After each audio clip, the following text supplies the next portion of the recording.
La palabra de Dios tiene poder, me santifica y sana todo mi ser. En abundancia la guardo en mi corazón. Bueno, voy a hacer un pequeño paréntesis del Evangelio de Juan, porque veo la necesidad de compartir un tema esta noche. Y el tema que quiero compartir es espíritu de oración. La iglesia necesita orar. ¿Amén? Y hay que ser insistente en esto. De una u otra manera hay que insistir. Pero esta iglesia necesita levantarse a orar. De hecho ya diseñamos un plan. Y ahorita le entrego las hojas para que los miremos al final. Pero necesitamos orar, hermanos. Usted no se imagina las cosas que yo me entero, pero no le voy a decir. Pero oremos por la iglesia. Amén. Oremos por la iglesia, hermano. Que esta es la obra de Dios. Y la Biblia dice que las puertas del Hades no prevalecerán contra la vida de la iglesia. Amén. Así seamos 2 o 3, somos la iglesia de Cristo. Entonces necesitamos orar. Bien. Espíritu de oración, porque necesitamos que la iglesia tenga espíritu de oración. Hermanos, si no tenemos espíritu de oración, no vamos a orar. Y vamos a tratar de mirar esta noche qué es eso. Zacarías 12:10. Por ahí, el antepenúltimo libro del Antiguo Testamento, antes de Mateo está Malaquías, al decirlo está Zacarías. Por ahí lo encuentro. Antes de Malaquías está Zacarías. Zacarías capítulo 12, versículo 10. La Biblia habla de espíritu de oración. Entonces es lo que la iglesia necesita. Por eso, hermano, vamos a hablar de espíritu de oración, porque es lo que nosotros necesitamos. Zacarías 12:10 dice: y derramaré sobre la casa de David y sobre los moradores de Jerusalén espíritu de gracia y de oración. ¿Vio? Derramaré espíritu de gracia y de oración y mirarán a mí. O sea, la única manera para nosotros mirar a Dios, para nosotros acercarnos a Dios, como dice allí, buscadme y viviréis, la única manera es que cada uno de nosotros pueda tener ese espíritu de gracia, que es una profecía que estaba aquí dada para Jesucristo, y Él trajo la gracia a nosotros. El espíritu de gracia vino para nosotros, pero dice que también espíritu de oración, y el espíritu de oración nos va a permitir acercarnos a Él. Amén. Mirarle a Él, depender de Él. Bueno, definir oración, hermano, algún día hablaré de oración para todo lo que tiene que ver con, teológicamente hablando, de lo que es la oración. Pero tan siquiera, hermanos, la oración, lo primero que yo entiendo por oración es tener comunión con Dios. Usted ora y tiene comunión con Dios. ¿Qué quiere decir eso? Que usted no va con sus peticiones de entrada, sino que la comunión es que usted va a tener una intimidad con Dios. Usted lo va a adorar, lo va a reconocer quién es, sus atributos. Para eso necesitamos conocerlo, y obviamente que es un tema que tengo allí también sobre los atributos de Dios, que muy pronto lo vamos a enseñar. Lo otro que habla de la oración es comunión, pero oración también es petición, donde podemos venir delante de Dios y traer las peticiones que tenemos, nuestras necesidades, y mencionárselas. En tercer lugar, oración es intercesión, donde nosotros debemos interceder por los hermanos, interceder por los que están en necesidad, inclusive interceder por los reyes, dice la Biblia, interceder por la nación, por la ciudad donde estamos. Así que la idea es que Dios ponga en nosotros espíritu de oración para ser buenos intercesores. Amén. Intercedamos por la iglesia. La iglesia se va a sostener siempre y cuando tú y yo, hermanos, tengamos espíritu de oración. Yo desde el lunes vengo metido con esto y he buscado libros sobre oración, o hombres que hablan de la oración, pero hay algo que me llamó la atención de un autor, que él decía lo siguiente: la razón por la cual, o una de las razones, pero él decía que la más importante, por la cual la iglesia no ora, porque, hermano, esto no es nuevo, la iglesia no ora. La iglesia hace conciertos, todo el mundo corre. La iglesia hace paseos, todo el mundo corre. No estoy hablando de paseos. La iglesia hace cualquier cosa, todo el mundo corre. Pero cuando se invita a orar, todo el mundo se esconde. No aparecen los que oran. Porque la iglesia no ora, no le gusta orar. Y esto toda la vida, en toda la historia de la iglesia ha sido así.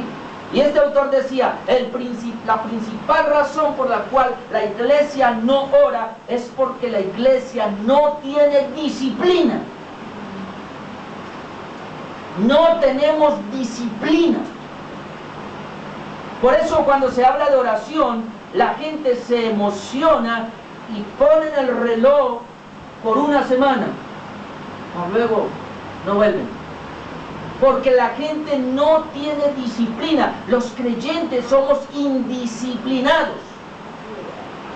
¿Qué será que para el trabajo sí cumplimos? ¿Qué será que para cualquier cita importante sí cumplimos? Pero a la cita de Dios no. Entonces él decía, la iglesia necesita aprender disciplina. Y esta semana he escuchado también un mensaje de un pastor que él decía que lo que le ayudó a él realmente fue que él fue a la Fuerza Naval de Estados Unidos y él estuvo allí. Y dice, y allí aprendió disciplina y estuvo casi 10 años en la Fuerza Naval. Y dice, y allí yo aprendí disciplina. Por eso cuando llegué a los caminos de Dios, no me fue difícil.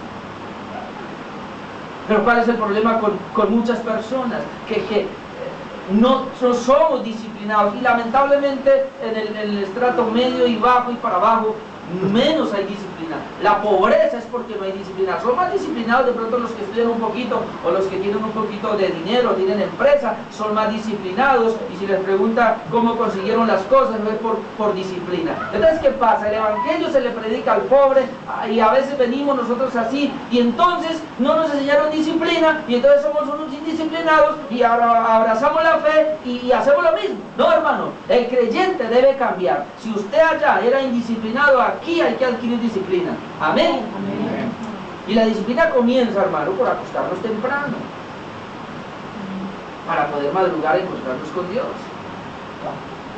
Porque la gente acostándose a 11, 12 de la noche, 1, 2 de la mañana, pues ¿qué se va a levantar a orar? Entonces vamos a hablar de espíritu de oración, que sí que lo necesitamos. ¿Pero qué es espíritu de oración? Aquí acabamos de leer que dice que Dios iba a enviar espíritu de gracia y de oración, espíritu de oración. Ahora vamos a mirar el mismo Zacarías, pero 12:1, porque ahí nos da la idea. Dice que profecía de la palabra de Jehová acerca de Israel, Jehová que extiende los cielos y funda la tierra y forma el espíritu del hombre dentro de él. Jehová forma el espíritu del hombre dentro de él. Si vamos a hablar espíritu de oración, esto tiene que tocar con el espíritu que Dios formó dentro de nosotros. Y tiene que ver con el espíritu con mayúscula, el Espíritu Santo. Así que el espíritu de oración es un espíritu. Y es un espíritu bueno de parte de Dios, que Dios va a enviar y que va a venir a los que tienen el espíritu nuevo, el espíritu regenerado, y ese espíritu va a venir y se va a unir igual con el Espíritu Santo. Hay quienes dicen que el espíritu es el mismo Espíritu Santo, bueno yo no sé, pero aquí dice espíritu de oración, algo diferente. Y aquí vemos que Dios forma el espíritu en el hombre, pero hay espíritu de oración ahora, y vamos a mirar también para tratar de aclarar esto. Primera de Corintios 2:11. Primera de Corintios 2:11. Permítame, yo le leo este pasaje. Vea lo que dice, Primera de Corintios 2:11, porque ¿quién de los hombres sabe las cosas del hombre? Sino el espíritu del hombre que está en él. Note que la Biblia dice, el hombre, ¿quién conoce las cosas del hombre? El espíritu del hombre que está en él. Y habíamos visto en Zacarías que dice que Dios le dio al hombre espíritu. Ahora, dice que así tampoco nadie conoció las cosas de Dios, sino el Espíritu de Dios. Ahí ya van dos espíritus. El Espíritu del hombre y el Espíritu de Dios, que es el Espíritu Santo. Y nosotros no hemos recibido el Espíritu del mundo, hay un tercer espíritu. que es el espíritu del mundo. Nosotros no hemos recibido el espíritu del mundo, nosotros hemos recibido el espíritu de Dios. Amén. El mundo no regenerado, el mundo que es inconverso, tiene el espíritu del mundo. Por eso viven como el mundo. Los creyentes, nosotros, los que hemos sido regenerados, tenemos el espíritu de Dios. Nuestro espíritu ha sido renovado, regenerado, cambiado, y por eso podemos tener el espíritu de oración. Ahora yo sigo leyendo. Así tampoco nadie conoció las cosas de Dios sino el espíritu. El verso 12, y nosotros no hemos recibido el espíritu del mundo, sino el espíritu que proviene de Dios, para que sepamos lo que Dios nos ha concedido. O sea, el Espíritu Santo que proviene de Dios nos hace saber lo de Dios. Ahora dice el verso 13, lo cual también hablamos. Como tenemos el Espíritu de Dios, entonces hablamos, no con palabras enseñadas por sabiduría humana, sino con las que enseña el Espíritu, Espíritu con mayúscula, el Espíritu Santo, acomodando lo espiritual a lo espiritual. Cuando dice espiritual a lo espiritual, y en el contexto venimos hablando de que hay tres espíritus: el espíritu del mundo, el espíritu del hombre y el Espíritu Santo. Y no hemos recibido el espíritu del mundo, así que lo descartamos, nos quedamos con el espíritu del hombre y nos quedamos con el Espíritu Santo. Y ahora dice que el espíritu transfiere lo de Dios a nuestro espíritu, de espíritu a espíritu. ¿Vio? Entonces, el Espíritu Santo, hermanos, toma lo de Dios, que es espiritual, y lo transfiere a nuestro espíritu, no a la mente. Mire, esa es la razón por la cual mucha gente no cambia. Porque reciben una palabra, pero a la mente. Cuando nosotros tenemos el Espíritu de Dios y tenemos el espíritu de oración que nos permite comunicarnos con el Espíritu Santo, ya estamos listos para recibir lo que el Espíritu Santo nos va a traer y lo va a acomodar a nuestro espíritu, para nuestro crecimiento, para nuestro progreso espiritual. Ahora mire lo que dice el verso 14, pero el hombre natural es el que tiene el espíritu del mundo. El hombre natural no percibe las cosas que son del Espíritu de Dios, porque para él son locura. No las puede entender porque se han de discernir como espiritualmente. Lo de Dios, la palabra de Dios, la oración, la adoración, esto se discierne solamente por el Espíritu, espiritualmente, no en lo natural. Por eso mucha gente cuando comienza a llegar a la iglesia, que son nuevos, no entienden lo que es lo que está diciendo ese pastor. Pero estos cantos, ¿qué significan? Pero ¿cómo así que oran? Pero ¿qué es eso? Yo no tengo nada de eso. Pero espere que llegue y el Señor lo regenere y el Señor le dé el Espíritu, comienza a anhelar esas cosas. Amén. Porque el Espíritu se lo transfiere, al punto que dice el verso 15, en cambio el espiritual, o sea, el hombre espiritual, juzga todas las cosas, pero él no es juzgado de nadie. Entonces, hay hombre espiritual y hay hombre natural. El hombre espiritual somos nosotros, los regenerados, los que tenemos el Espíritu de Dios en nuestras vidas, porque si alguno no tiene el Espíritu de Cristo, no es de él. Ahora, analizando esto, vamos a ir a dos textos más. Efesios 6:18, que es el texto que está en el boletín y el que les va a salir ahora en la ahorita que le entrego. Efesios 6:18. Entonces mire lo que dice: orando en todo tiempo, con toda oración y súplica en el Espíritu. Ahora habla de toda oración y súplica en el Espíritu. Hay una súplica en el Espíritu. Entonces vamos a ir tratando de tejer todo esto. Nosotros teníamos un espíritu muerto. Por eso estábamos muertos en delitos y pecados. Cuando Dios nos regenera, nos da un espíritu nuevo, un espíritu regenerado, un nuevo nacimiento se llama. En ese espíritu nuevo que nos da el Espíritu Santo y lo hace uno. Somos uno con Él. El Espíritu de Dios está en nosotros. Ahora, el Espíritu Santo que está en nosotros nos lleva a orar. Por eso dice que supliquemos, oremos en el Espíritu, velando en ello con toda perseverancia y súplica por todos los santos. Judas capítulo 20. Antes de Apocalipsis está Judas. Judas versículo 20, porque tiene un solo capítulo. Judas versículo 20 dice: pero vosotros, amados, edificándoos sobre vuestra santísima fe, orando en el Espíritu Santo. Orando en el Espíritu Santo. ¿Cómo debe ser la oración? Hermano, si tú y yo no tenemos comunión con el Espíritu Santo, nosotros no podemos orar en el Espíritu Santo. Y obviamente que el espíritu de oración del cual queremos hablar esta noche y estamos hablando y que queremos tener nosotros, tiene mucho que ver con la comunión con el Espíritu Santo. Para poder orar en el Espíritu Santo. Ahora, vamos a Romanos 8. Porque nosotros no sabemos orar. Romanos capítulo 8, versículo 26. Dice, y de igual manera el Espíritu con mayúsculas, el Espíritu Santo, nos ayuda en nuestra debilidad. Que el hombre es débil, tú y yo somos débiles. Pues, ¿qué hemos de pedir como conviene? No lo sabemos. ¿Sabe cuál es tu problema y mi problema? Que yo no sé pedir como conviene. Yo no lo sé. Por eso el Espíritu Santo dice que me ayuda.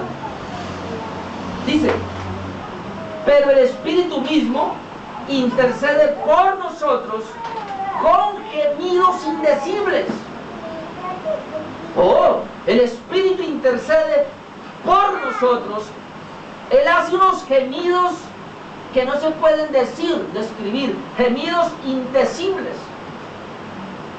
Dice, más el que escudriña los corazones sabe cuál es la intención del Espíritu, porque conforme a la voluntad de Dios intercede por los santos. Entonces Pablo dice, yo no sé orar como conviene, pero el Espíritu me ayuda en mi debilidad. Él intercede dentro de mí con gemidos indecibles y me hace orar, me hace interceder conforme a la voluntad de Dios. O sea que tú y yo tenemos nuestro gran ayudador que se llama el Espíritu Santo para interceder conforme a la voluntad de Dios, no conforme a lo que yo quiero, sino conforme a lo que Dios quiere. Él es mi aliado, Él es mi guía, Él es mi ayuda. Entonces, ¿qué es el espíritu de oración entonces? Yo pudiera decir de esta manera, que el espíritu de oración es, hermano, el Espíritu Santo uniéndose con mi espíritu, llegando a ser uno y orando. Yo no puedo ver otra cosa. Así que quien me hace orar a mí es el Espíritu Santo. Cuando tú no tienes deseo de orar, estás flojo con el Espíritu.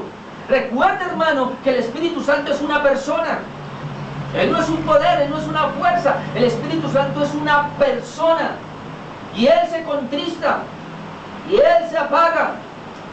Y Él deja de manifestar el amor de alguna manera. El Espíritu Santo, hay muchas características de Él. Él puede estar a mi lado, pero la idea es cómo está. Está entristecido, lo tengo triste, está apagado, sin poder, no está operando porque el fuego se apagó. ¿Cómo está el Espíritu Santo? Pero si yo tengo comunión con Él, entonces Él está llenándome. Y si Él está llenándome a mí, hermano, Él va a transferir a mí el espíritu de oración para que yo pueda interceder por la iglesia, para que yo pueda tener anhelo para orar, para que esa oración, a los 5 minutos, hermano, ya no se acabe. Y porque muchos de nosotros comenzamos y llevamos 5 minutos orando, ¿y ahora qué? Y ahí paramos, y por eso no se puede orar. ¿Sabe por qué este tema esta noche, hermano? Porque esta iglesia necesita entrar en un periodo de oración fuerte. En todo lo que yo estoy leyendo, yo le decía a mi esposa esta tarde, el lunes me metí a buscar, ojalá haga lo mismo. Obviamente que yo he deshecho muchas cosas, pero trato de buscar autores que uno va conociendo.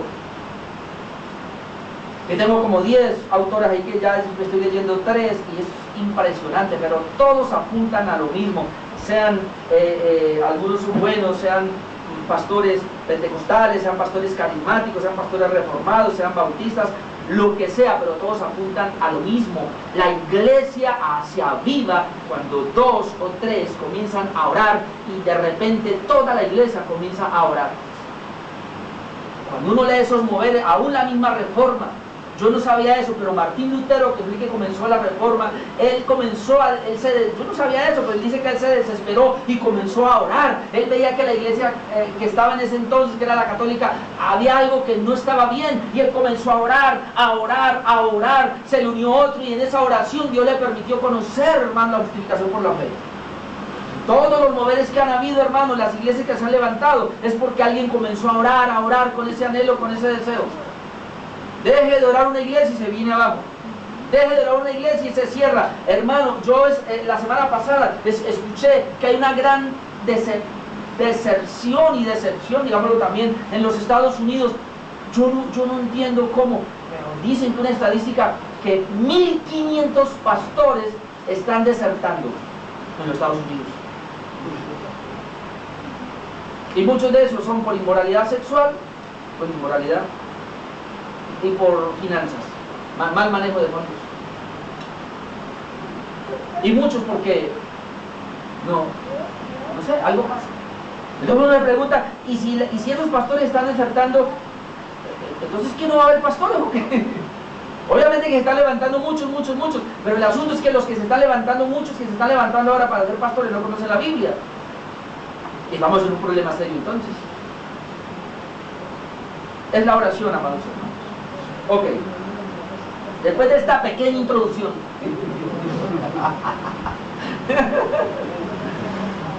Ejemplo de personas con ese espíritu de oración. Personas con ese espíritu de oración. Y yo traigo 6 ejemplos. Así que vamos a leer la Biblia. Vamos al primero, Génesis capítulo 18. ¿Quién será? Abraham. Se lo voy a leer, hermano, y usted va a ver. El primer ejemplo es Abraham. Abraham tenía un espíritu de oración. Por eso él pudo interceder. Y vamos a ver cómo intercede. Yo no le voy a contar la historia, la voy a leer. Génesis 18, verso 16. Así que vamos rapidito allí. Dice así. Usted sabe lo que pasaba en Sodoma y Gomorra, ¿no? 2 ciudades de puros homosexuales. Ya, pero ahí estaba Lot con su familia. Y el Señor y envió a destruirla. Ahora mira lo que pasó. Dice, y los varones se levantaron de allí, ya habían hablado con Abraham, y miraron hacia Sodoma, y Abraham iba con ellos acompañándolos. Y Jehová dijo, encubriré yo a Abraham lo que voy a hacer, habiendo de ser Abraham una nación grande y fuerte, y habiendo de ser benditas en él todas las naciones de la tierra. Lo que Dios está diciendo aquí, yo no le voy a encubrir a Abraham lo que voy a hacer, pero el Señor tenía un plan y tenía un propósito. ¿Por qué no se lo iba a encubrir? Vamos a ver. Porque yo sé que mandará a sus hijos y a su casa después de sí, que guarden el camino de Jehová, haciendo justicia y juicio, para que haga venir Jehová sobre Abraham lo que ha hablado acerca de él. Me llamó la atención esto porque aunque Dios había prometido a Abraham la bendición, Abraham tenía que caminar y hacer que eso viniera. Y es lo que necesitamos tú y yo, para eso la oración, para hacer que venga lo que Dios nos prometió. Amén. Entonces Jehová le dijo, por cuanto el clamor contra Sodoma y Gomorra se aumenta más y más y el pecado de ellos se ha agravado en extremo, descenderé ahora y veré si han consumido su obra según el clamor que ha venido hasta mí, y si no, lo sabré. Y se apartaron de allí los varones y fueron hacia Sodoma, pero Abraham estaba aún delante de Jehová. Note, Abraham estaba delante de Jehová. ¿Dónde se hace la intercesión? Delante de Jehová. Y se acercó a Abraham y dijo, ¿destruirás también al justo con el impío? Ahora, ¿por qué Abraham está pensando así? Porque en Sodoma está su sobrino Lot, y la esposa, y las 2 hijas. Entonces él dice, a ver Dios, vas a ir a Sodoma y la vas a destruir junto con Gomorra y Zoar, la que está al lado. Vas a meterle fuego a esa ciudad, pero entonces él comienza a tratar de negociar con Dios. A ver Dios, yo no creo que tú vayas a destruir al justo también. Más adelante vamos a ver cuando leamos Hebreo que dice que el justo lo, aunque este no era tan justo, pero bueno. Abraham dice entonces, no creo, Señor, que tú vayas a destruir al justo con el impío. Mire, la primera intercesión que hace en el siglo 24, quizás haya 50 justos dentro de la ciudad. Destruirás también y no perdonarás al lugar por amor a los 50 justos que estén dentro de él. Lejos de ti el hacer tal, que hagas morir al justo por el impío y que sea el justo tratado como el impío. Nunca tal hagas, el juez de toda la tierra no ha de hacer lo que es justo. O sea, es Abraham el que está hablando con Dios y le está diciendo esas cosas. Verso 26, entonces respondió Jehová, si hallare en Sodoma 50 justos dentro de la ciudad, perdonaré a todo este lugar por amor a ellos. Tranquilo, Abraham, me pide 50 justos, listo. Si yo encuentro 50 justos allá, no destruyo la ciudad. Segunda intercesión de Abraham. Abraham no se quedó con eso, Abraham hubiera dicho listo. No. Abraham sabía la clase de gente que había allá. Entonces vamos a la segunda. Verso 27. Y Abraham replicó, o sea, volvió a orar, volvió a interceder y dijo: he aquí ahora que he comenzado a hablar a mi Señor, aunque soy polvo y ceniza. Mire qué humildad. Estoy hablando contigo, Dios, pero yo sé quién soy. Soy polvo y soy ceniza. Quizás faltarán de 50 justos 5, o sea, 45. ¿No? Destruirás por aquellos 5 toda la ciudad. Y dijo: no la destruiré si hallare allí 45. Abraham no se quedó ahí. Él no soltó. Va a la tercera, verso 29. Y volvió a hablarle. Y dijo: quizás se hallaren allí 40. Y respondió Dios: no lo haré por amor a los 40. Abraham se rascaba tal vez. Vamos, ¿cuánta vez? Versículo 30. Y le dijo: no se enoje ahora mi Señor si hablare. Quizás se hallare allí 30. Y respondió: no lo haré si hallare allí 30. Mire cómo viene bajando Abraham. Ay, Señor. Y va para la quinta. Y dijo: he aquí ahora que he emprendido el hablar a mi Señor, quizás se hallaren allí 20. Le dice Dios: no la destruiré. Respondió: por amor a los 20. Ah, caramba, entonces esa ciudad está grave. Y viene la última. Sexto lugar, 32. Y volvió a decir: no se enoje ahora mi Señor si hablare solamente una vez. Esta es la sexta vez que le habla. Solamente una vez. Quizás se hallaren allí 10 justos. No la destruiré, respondió, por amor a los 10. Y Jehová se fue luego, que acabó de hablar con Abraham, y Abraham volvió a su lugar. Ahora, mire qué tremendo eso. Esa es la intercesión. El espíritu de intercesión hace que él persevere. Dios le dice que no persevera, comienza a bajar, comienza a hacer. Eso es interceder. Y él estaba pensando: ahora Dios al final, ¿qué hace? Dios al final envía a estos ángeles y le dice: vaya y saquen a Lot. ¿Y quiénes salieron? Salió Lot, la esposa y sus 2 hijos, pero la orden era: vayan y no miren atrás. La esposa de Lot, la mujer de Lot, miró atrás y se convirtió en estatua de sal. Al final solamente se salvó Lot y las 2 hijas. Y la Biblia registra que el Señor lo hizo por el pacto que tenía con Abraham, y porque Abraham estaba intercediendo por esa ciudad. Hermanos, nosotros no sabemos, podemos interceder y Dios va a hacer algo. Amén. Mire, por muy mala que era la ciudad, Dios dijo: voy a destruir a Sodoma y a Gomorra, pero un hombre estaba intercediendo, a Abraham. Esa fe de Abraham y la intercesión, y se salvó por lo menos tan siquiera. Ok, ya vamos con el segundo. Solamente quiero leerle para que usted mire lo importante de la intercesión. Abraham tenía espíritu de intercesión. Ahora vamos a ver a Moisés, el espíritu de intercesión, aunque no habla específicamente de oración allí, pero lo vamos a tratar de ver. Éxodo capítulo 17. Y a mí me gusta este pasaje, de verdad que es un pasaje poderoso. Éxodo capítulo 17, versículo 8. Voy a leer también esta escritura. Dice que entonces vino Amalek y peleó contra Israel en Refidim. Y dijo Moisés a Josué, porque Josué es el capitán del ejército, o el general: escoge los varones y sal a pelear contra Amalek. Mañana yo estaré sobre la cumbre del collado y la vara de Dios en mi mano. E hizo Josué como le dijo Moisés, peleando contra Amalek, y Moisés y Aarón y Hur subieron a la cumbre del collado. Mira lo que pasa. Y sucedía que cuando alzaba Moisés su mano, Israel prevalecía, mas cuando él bajaba su mano, prevalecía Amalek. Entonces, él está en el monte, y abajo en la llanura está la pelea. Israel acá, Amalek acá, están peleando. Pero Moisés está arriba. Cuando Moisés levanta las manos, dice que usted ve a Israel que está venciendo y está derrotando a Amalek. Pero cuando Moisés baja las manos, inmediatamente es Amalek el que vence a los israelitas, a Josué y a los israelitas. Dice el versículo 12, y las manos de Moisés se cansaban. ¿Usted puede tener las manos mucho tiempo así? Se cansaron.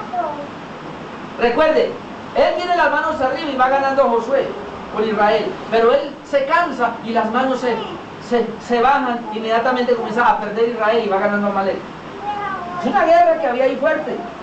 Y obviamente Moisés, las manos de Moisés se cansaban, por lo que tomaron una piedra y la pusieron debajo de él y se sentó sobre ella, y Aarón y Hur sostenían sus manos, el uno de un lado y el otro del otro lado.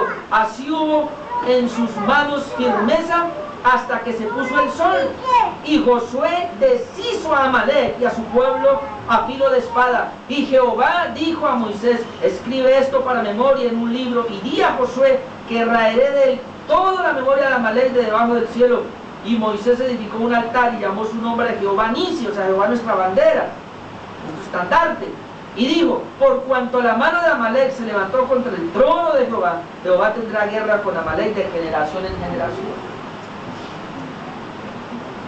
Lo que yo quiero resaltar acá es que aquí hay un ejemplo de intercesión.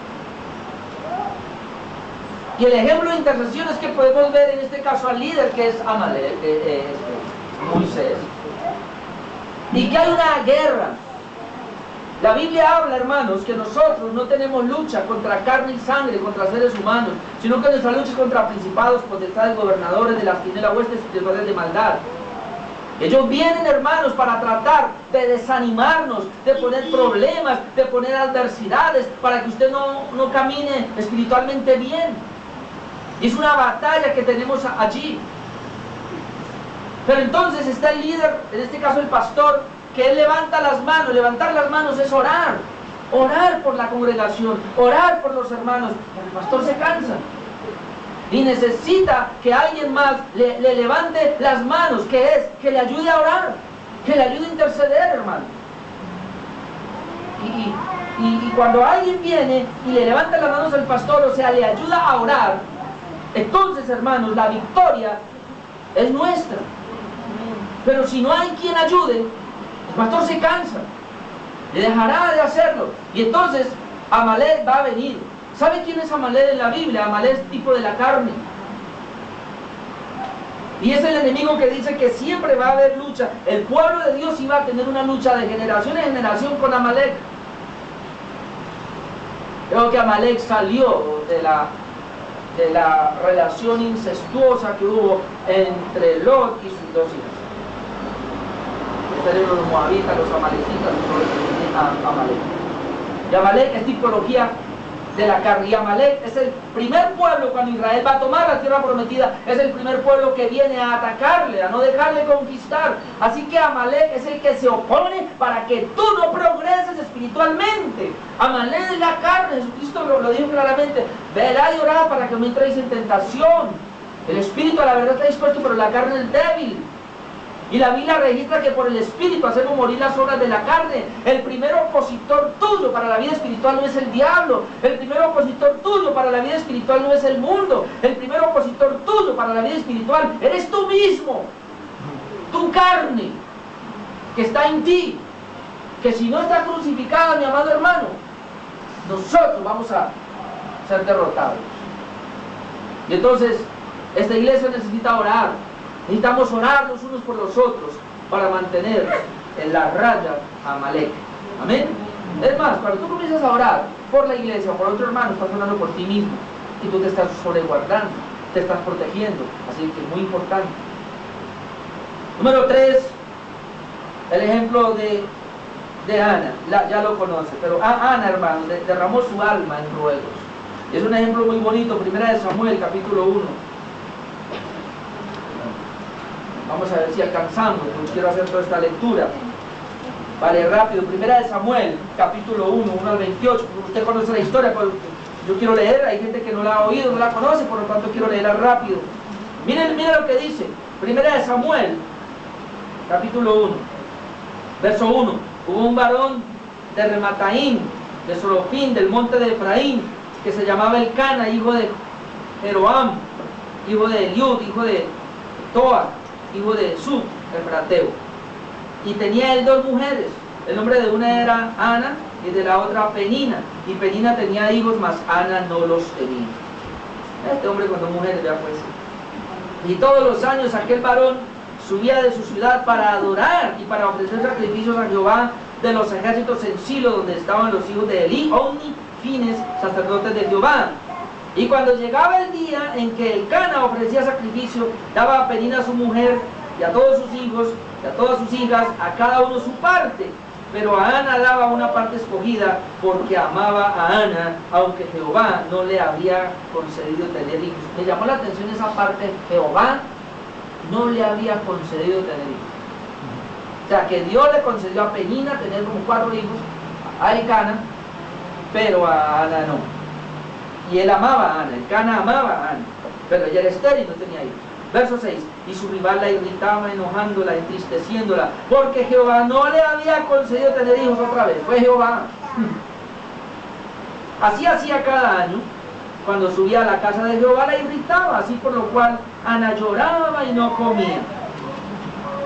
Todavía no tenía la fe. Verso 8, y Elcana su marido le dijo: Ana, ¿por qué lloras? ¿Por qué no comes? ¿Por qué estás afligido tu corazón? ¿No te soy yo mejor que 10 hijos? No. Ahora, y se levantó Ana después que hubo comido y bebido en Silo, y mientras el sacerdote, note que esto es importante, mientras el sacerdote Elí estaba sentado en una silla junto a un pilar del templo de Jehová, porque ella estaba viejo, ya Elí ya estaba viejo. Dice que ella, y aquí está, verso 10, o sea, Ana, con amargura de alma oró a Jehová y lloró abundantemente. Hay momentos, no tiene que hacer eso. Ella no aguantó más y se tira a los pies del Señor a orar. E hizo voto diciendo a Jehová de los ejércitos: si te dignares mirar a la aflicción de tu sierva y te acordares de mí y no te olvidares de tu sierva, sino que dieres a tu sierva un hijo varón, yo lo dedicaré a Jehová todos los días de su vida y no pasará navaja sobre su cabeza. Mientras ella oraba largamente delante de Jehová. ¿Cómo oraba? Ay, no fue oración de 5 minutos. Lloraba, pero oraba largamente delante de Jehová. Elí estaba observando la boca de ella. Pero Ana hablaba en su corazón y solamente se movían sus labios y su voz no se oía, y Elí la tuvo por ebria. Esta mujer hace rato está ahí, está como borracha. Recuerda que Elí está por ahí sentado a un lado y el templo es grande y él está por ahí en un lugar. Verso 14, entonces le dijo Elí: ¿hasta cuándo estarás ebria? Digiere tu vino.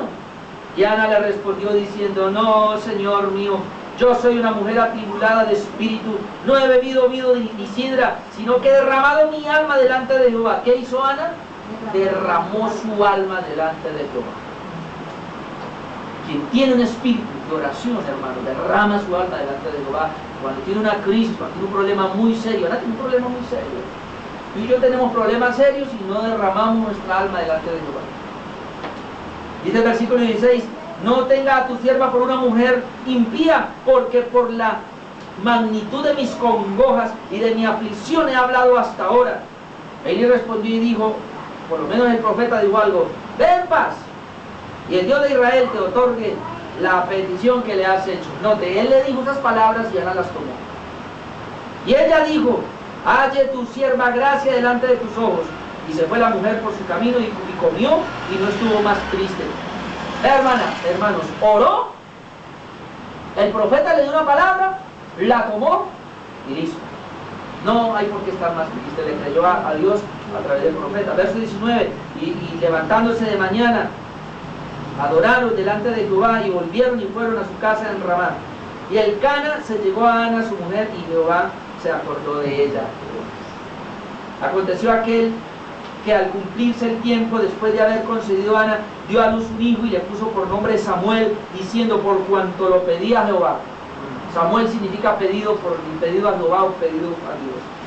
Después subió el varón Elcana con toda su familia para ofrecer, o sea, cada año, ¿no?, a Jehová el sacrificio acostumbrado y su voto. Pero Ana no subió, sino dijo a su marido: yo no subiré hasta que el niño sea destetado, para que lo lleve y sea presentado delante de Jehová y se quede aquí para siempre, porque ese fue el voto que hizo. Y Elcana, su marido, le respondió: haz lo que bien te parezca, quédate hasta que lo destetes, solamente que cumpla Jehová su palabra. Y se quedó la mujer y crió a su hijo hasta que lo destetó, creo que a los 2 años.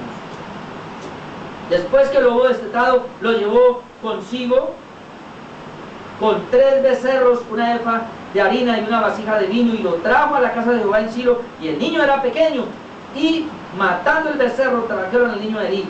Y ella le dijo: oh Señor mío, o sea, el sacerdote Elí, vive tu alma, Señor mío, yo soy aquella mujer que estuvo aquí junto a ti orando a Jehová.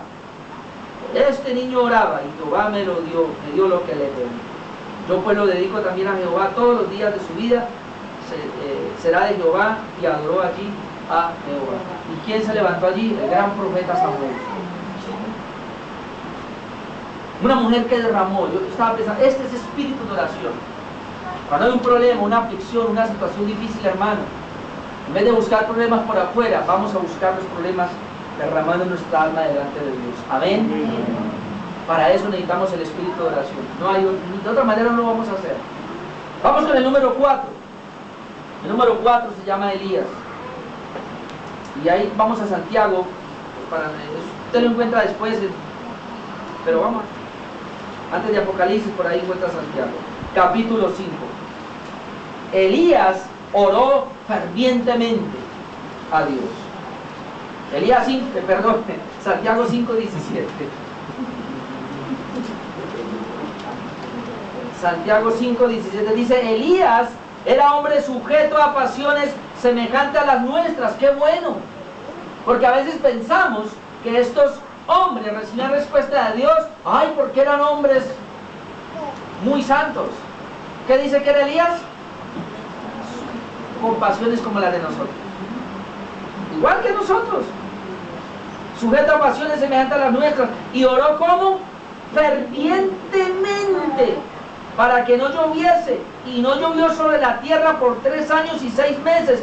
Y otra vez oró, y el cielo dio la lluvia, y la tierra produjo su fruto. Ahora, yo estaba pensando en eso, ustedes pues tienen que buscar eso. Ese texto lo encuentra en Primera de Reyes 17, después lo busca. Pero es interesante porque Dios llama a Elías y le dice: mira, Elías, por tu palabra no va a llover. Y otra vez, por tu palabra lloverá. Ahora, Elías tenía, aunque Dios le había dado esa palabra, él tenía que obedecer esa palabra y tenía que orar. Por eso Elías es el que levanta una oración y dice: no va a llover por 3 años. Y por eso el rey Acab y la esposa de la Jezabela esa lo buscaban a él porque lo culpaban. Elías es el culpable de que no llueva. Elías es el que nos tiene a nosotros acabados. Elías oró y no está lloviendo. Y hoy día la gente dice: Elías tuvo una fe. No. La fe de Elías fue que él oyó a Dios cuando le dijo: cuando tú abras tu boca, por tu palabra no va a llover. Elías abre la boca y no llueve, pero ahora por tu palabra va a llover. Después de 3 años, ahora Dios le dice a Elías: vaya pues. Y Elías sube a la cumbre. Y Elías comienza a orar y se postra. Y él tiene un siervo y él se postra: Señor, tú dijiste que por mi palabra va a llover. Dios, que llueva. Señor, que llueva. Y comienza a orar de esa manera. Dice Santiago que oró fervientemente, una oración fervorosa, una oración que hierve, hermanos. Y luego le dice al siervo: vaya y mire a ver si ya viene la lluvia. Y dice que el siervo va y mire y dice: no hay nada. Así lo hizo pues 6 veces. Tú quieres decir, oró 6 horas. Pero él venía y cada vez oraba: Dios, tú me dijiste que por mi palabra iba a llover. Señor, que llueva. Jehová, que llueva. Yo pensaba: ¿y por qué Dios no le respondió la primera oración? ¿Era que era por la palabra? Aquí aprendemos algo. Hermano, Dios nos da a nosotros las promesas y las tenemos en la Biblia, pero Él espera que tú y yo nos conectemos con Él a través de los medios. La oración es un medio de bendición. La oración es un medio que Dios ha dejado para bendecirnos a nosotros. Así que si Él nos va a bendecir, sí nos va a bendecir, pero Él espera que tú y yo activemos el medio que se llama la oración. Por lo tanto, si Elías no ora, no hay lluvia. Y Elías oró, y oró fervientemente una vez, oró fervientemente 2 veces, 3 veces, 4 veces, 5 veces, 6 veces y nada. Pero le decía, vaya y mire, no hay nada. La 7ª vez, otra vez ora fervientemente. Oh Dios mío, tú me dijiste por mi palabra, Señor, que llueva, Dios mío, por favor, Señor, que llueva. Tú me lo dijiste y tú me tienes que cumplir. Ve a ver, a mirar, a ver. Se va y mira y dice, profeta, profeta, ¿qué pasó? Veo una nube así como un puño. A correr porque se vino el agua. Y salen corriendo. Y tenían que ir a acampar. Y luego se viene una lluvia terrible. Luego usted ve esa historia. Pues lo que está diciendo aquí es que Elías oró fervorosamente. Yo no sé qué entiende usted por fervoroso. Pues yo creo que una oración fervorosa no es ahí. Señor, por favor, ¿será que va a llover? Eso no es una oración fervorosa. Yo creo que una oración fervorosa es fervorosa.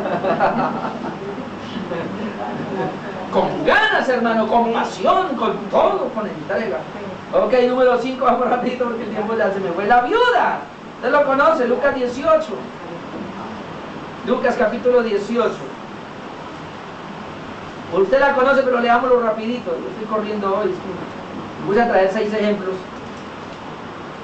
Lucas capítulo 18. Versículo 1. Me gusta mucho esta parábola porque es que al inicio dice, Lucas 18:1, también le refirió Jesús una parábola sobre la necesidad de orar siempre y no desmayar. Hermano, el creyente tiene necesidad de orar siempre y no desmayar, porque el creyente desmaya. Tú y yo desmayamos al orar. Yo desmayo al orar. Menos mal que ya tengo una disciplina, gloria a Dios.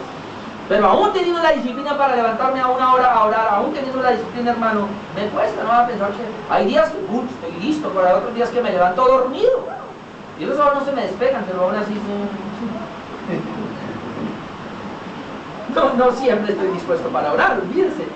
Y no siempre me siento por ahí a orar y a los 5 minutos ya estoy, es que me duermo, me toca es pararme y correr por los dos lados. Abrir la puerta, meterme por ahí, recibir ese vientecito. No siempre estoy listo para orar. Entonces uno desmaya. Ahora, mire el ejemplo que le da. La necesidad de orar siempre y no desmayar. Había en una ciudad un juez que ni temía a Dios ni respetaba a hombre. Había también en aquella ciudad una viuda, la cual venía a él diciendo, hazme justicia a mi adversario. Y él no quiso por algún tiempo. Pero después de esto dijo dentro de sí, mire lo que dijo este juez injusto. Aunque ni temo a Dios ni tengo respeto a hombre, sin embargo, porque esta viuda me es molesta, le haré justicia, no sea que viniendo de continuo me agote la paciencia. ¿Qué era lo que el juez injusto decía?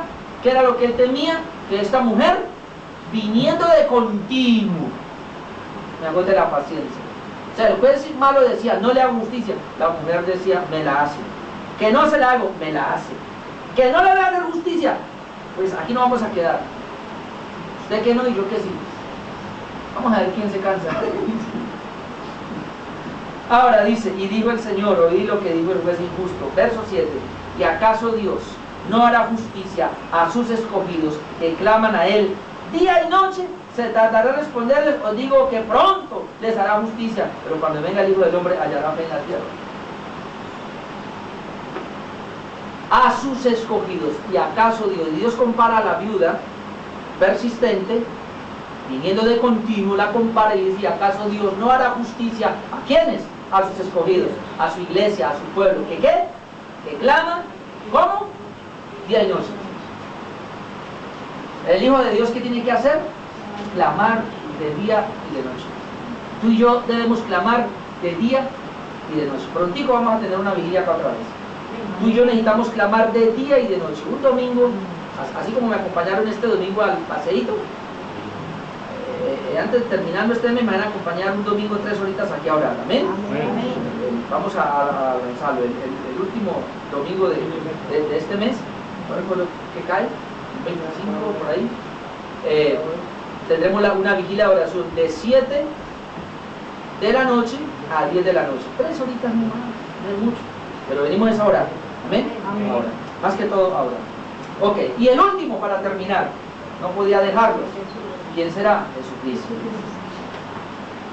Ahora esto es tremendo, hermano, porque Jesús se conoce como quien oró con agonía intensa. Hermano, le voy a decir de una vez, nadie ha orado como Jesús.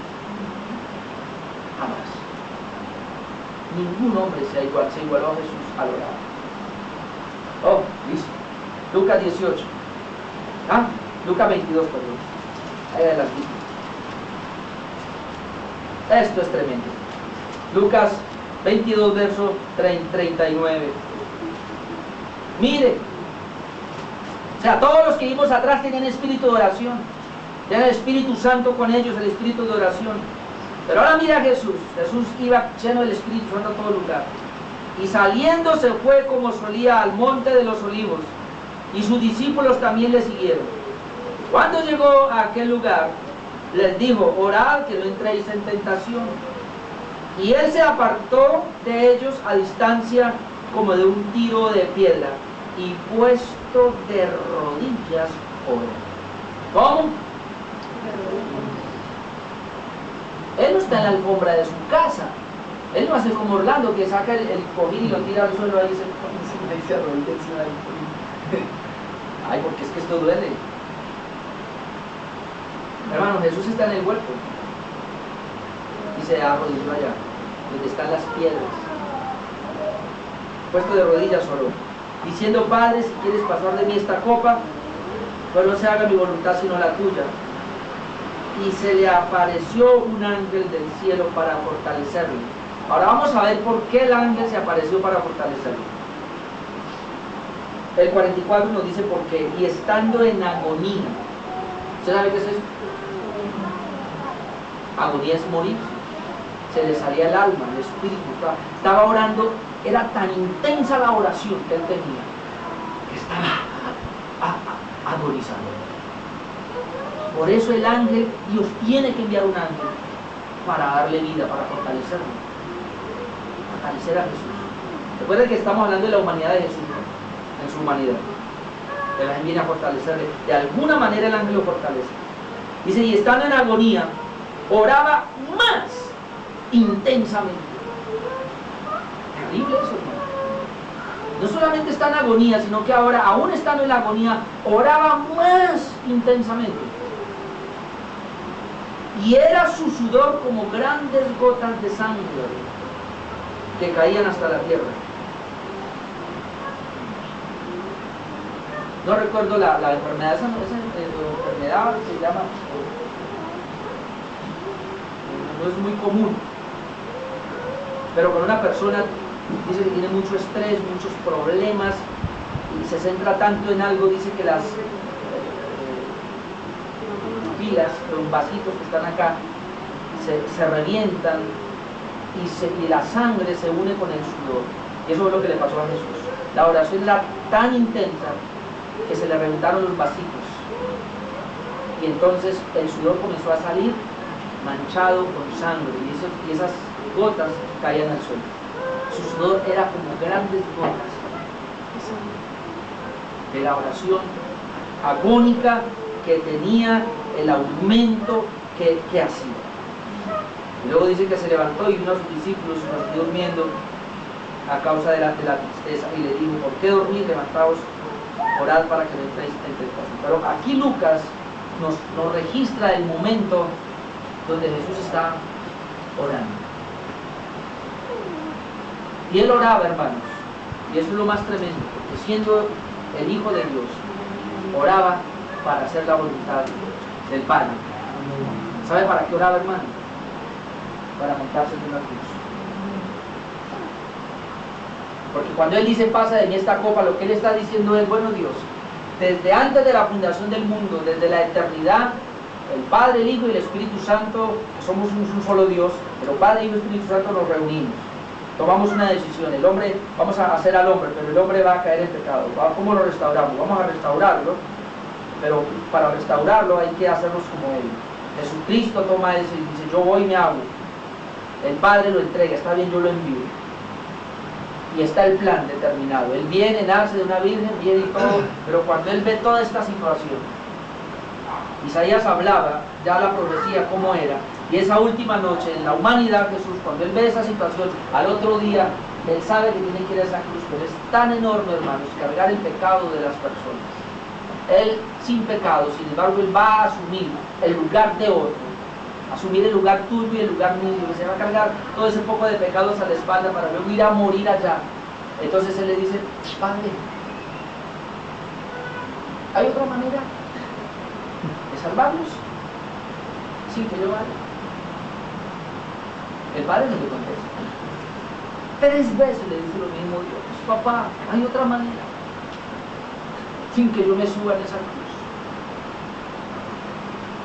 No le contesta Dios, hay otra manera. Y en esa intercesión que Él estaba, hermanos, agónicamente oraba y se alargaba y Él gemía y Él agonizando allí oraba. Yo siempre he creído que ese fue el mayor sufrimiento.